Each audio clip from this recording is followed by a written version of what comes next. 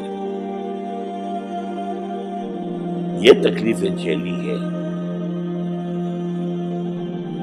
سینکڑوں صحابہ نے جانوں کا نذرانہ پیش کیا ہے. احزاب کی جنگ میں فاقوں پر فاقے ہو رہے تھے اور ان فاقوں کی حالت میں خندق کھودنے کا حکم ملا ہے. لوگوں کی کمریں دوہری ہو رہی ہیں، پتھر باندھے ہیں اپنے پیٹوں سے، اپنے چادروں کے ساتھ کس کر کمر دوہری نہ ہو جائے. اور جب صحابہ کدالیں چلا رہے ہیں تو کیا کہہ رہے ہیں؟ نحن الذین بایعوا محمدا علی الجہاد ما بقینا ابدا اللہم لا عیش الا عیش الاخرہ. صحابہ کہتے تھے ہم وہ لوگ ہیں جنہوں نے محمد سے بیعت کی ہے کہ جہاد کرتے رہیں گے جب تک جان میں جان نکل جائے تو بات اور جان ہے، چاہے ابھی بھوک سے کمر دوڑی ہوئی جا رہی، جان تو ہے. اور ایک دفعہ کہتے تھے اللہم لا عیش الا عیش الاخرہ، اے اللہ عیش زندگی تو آخرت کی زندگی ہے. اور حضور فرماتے تھے، حضور کے بیٹھے ہوئے نہیں تھے گاؤں تکیہ لگا کر، پتھر اٹھا اٹھا کر خندق میں سے لے جا کے باہر پھینک رہے تھے.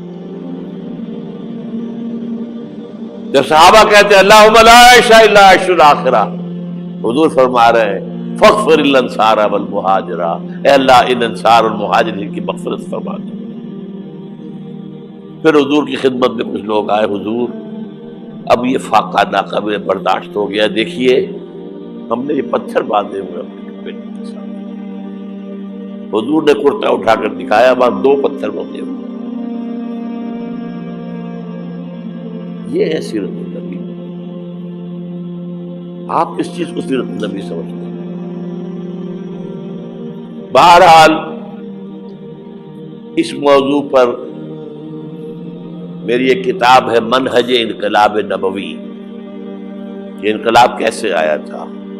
اگر دل میں ذرا بھی آرزو پیدا ہو گئی ہو کہ اللہ قبول کر لے مجھے قبول کر لے اس کام کے لیے، تو وہ کتاب آپ کے لیے مسٹ